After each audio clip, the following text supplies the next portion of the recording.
तो टेक्नोलॉजी में भी देखिए कोई सपोर्ट नहीं देखने को मिल रहा है। एक और पॉकेट जो अब और वीकनेस की तरफ, वीक तो था ही और वीकनेस बढ़ रही है।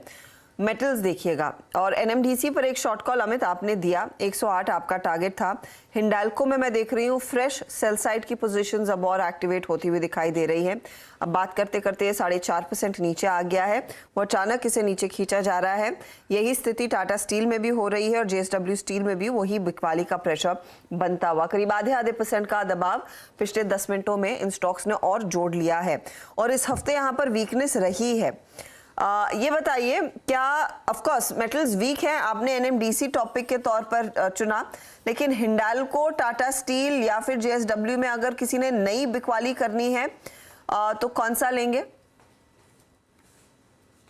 मैं ये कहूंगा कि ये सारे स्टॉक्स 4 से 5% ऑलरेडी घट गए हैं। तो risk reward point of view से अगर देखा जाए तो Tata Steel and SAIL's, specifically अगर मैं सेल की बात करूं तो सेल का स्ट्रक्चर काफी वीक है। सेल ने जाके रेजिस्टेंस अपने सारे मूविंग एवरेजेस पे लिया और एक जो करेक्टिव अप चैनल था उसको आज इसने ब्रेक कर दिया है।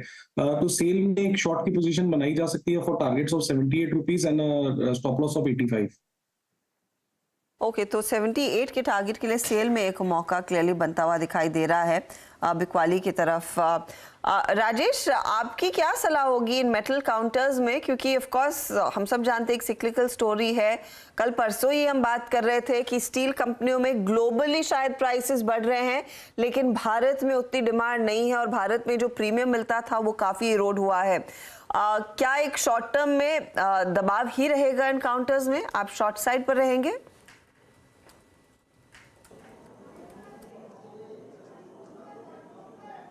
जी नहीं, बल्कि मैं तो ये कहूँगा कि यहाँ पे लॉन्ग साइड में रहना चाहिए और ग्राउट को अपॉर्चुनिटी की तरह लेनी चाहिए। जैसा कि आपने कहा कि दुनिया भर के बाज़ारों में प्राइसेस में टाइटनिंग हो रखी है। आयरन ओर के प्राइसेस अगर आप देखो तो पिछले 3 महीने में ऊपर जा चुके हैं। यहाँ कुछ दूसरी दिक्कतों के वजह से स्टॉक प्राइसेस में हम दबाव देख रहे हैं और पिछले तिमाही के नतीजे भी प्राइस अभी कंपनियों के ख़राब आए थे, कुछ के बेहद ख़राब आए थे। लेकिन सबसे बड़ी बात यह है कि इस बार के बजट में आप देखो कि 10 लाख करोड़ का जो केपेक्स अनाउंस किया है सरकार की तरफ से, और उसमें एक बड़ा हिस्सा, उसका एक मेजर चंक जाने वाला है इंफ्रास्ट्रक्चर, डिफेंस और रेलवे में।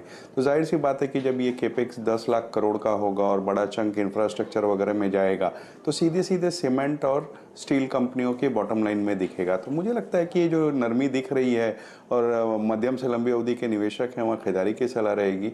हमारी पिक जो स्पेस में है उसमें पहले नंबर पे अगर देखा जाए तो जिंदल स्टील एंड पावर रहे। दूसरे में देखा जाए जो श्याम मेटालिक्स है। ये कुछ 1-2 कंपनियां हैं जो हमने हमारे क्लाइंटों को रिकमेंड कर रखी है।